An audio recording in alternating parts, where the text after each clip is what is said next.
ദൃശ്യയുടെ അടുത്ത് ഞാൻ ഇത്രയും ചോദ്യങ്ങൾ ചോദിക്കാനുള്ളൊരു റീസൺ ദൃശ്യയുടെ ഇൻസ്റ്റഗ്രാമും കൂടിയാണ്. അതിൻ്റെ ഉള്ളിൽ ദൃശ്യയുടെ പ്രഗ്നൻസി ജേർണി, അതിനുശേഷം വന്നൊരു മാറ്റം, ദൃശ്യയാണോ ആ ആളെ എന്ന് സംശയിക്കുന്ന പോലെയുള്ള ഒരു ചേഞ്ചാണ് വന്നത്. അതിനുശേഷം ബിസിനസ്സിലേക്ക് വരുന്നു. എന്താണ് ആ ഒരു സ്റ്റോറി, എന്തുകൊണ്ടാണ് അങ്ങനെ ഉണ്ടായത്? എൻ്റെ വിശ്വാസം ഏതൊരു അമ്മയും ഇഫ് ഷീ സ്ട്രോങ്ലി ഡിറ്റർമൈൻഡ് ഞാൻ എൻ്റെ പ്രീ പ്രഗ്നൻസി സ്റ്റേറ്റിലേക്ക് പോകും, അതിനേക്കാളും സ്ട്രോങ് ആകാൻ എനിക്ക് പറ്റുന്ന ഏതൊരമ്മ ദൃഢമായിട്ട് നിശ്ചയിക്കുന്നു, എനിബഡി ക്യാൻ ഡു ഇറ്റ്. ഞാൻ സ്റ്റാർട്ട് ചെയ്തപ്പോൾ അത് മാത്രമായിരുന്നു എൻ്റെ മനസ്സിൽ. അതായത് പണ്ട് എങ്ങനെ ഫിറ്റ്നസ് ലെവൽ ഉണ്ടായിരുന്നോ അതിനേക്കാളും സ്ട്രോങ് ആവണം എനിക്ക്. And I have to be confident. എൻ്റെ മോനൊരു ലിവിങ് എക്സാമ്പിൾ ആയിരിക്കണം.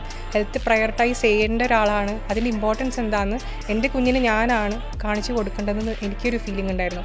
ആ ഒരു കമ്മിറ്റ്മെൻറ്റാണ് നമുക്ക് വേണ്ടത്. പലരും ഫെയിലാവുന്നതും നമ്മൾ ഹെൽത്ത് പ്രയോറിറ്റൈസ് ചെയ്യാത്തതുകൊണ്ടാണ് പലർക്കും ഇഷ്യൂ വരുന്നത്. പക്ഷേ എപ്പോൾ നമ്മൾ ഹെൽത്ത് പ്രയോറിറ്റൈസ് ചെയ്യുന്നോ, എപ്പോൾ നമുക്കൊരു കമ്മിറ്റ്മെൻറ്റ് ആൻഡ് ഡിറ്റർമൈൻഡ് ആയിട്ടൊരു മൈൻഡ് സെറ്റ് നമുക്ക് എപ്പോൾ ഉണ്ടാവുന്നോ, any mother can do it. അതിൻ്റെ ഒരു എക്സാമ്പിളാണ് ഞാൻ. അങ്ങനെ എൻ്റെ എല്ലാ ക്ലയൻസിനും അങ്ങനെ ഒരു ട്രാൻസ്ഫോർമേഷൻ വേണമെന്ന് ആഗ്രഹിക്കുന്ന ഒരാളാണ് ഞാൻ. That's why I started this fit day with pi. നമ്മൾ തന്നെ ചെയ്ത് കാണിച്ചു കൊടുക്കുമ്പോൾ അതിന് അതിൻ്റെതായ വ്യത്യാസമുണ്ട്. അവരെ ഇവരെ എന്നല്ല, എന്നെ നിങ്ങൾ നോക്കുന്നത് കാണിക്കുമ്പോൾ അത്രയും റിയലി പ്രൗഡ് ഓഫ് യു. അങ്ങനെ ഒരു അച്ചീവ്മെൻ്റ് ആണ്. Thank you so much.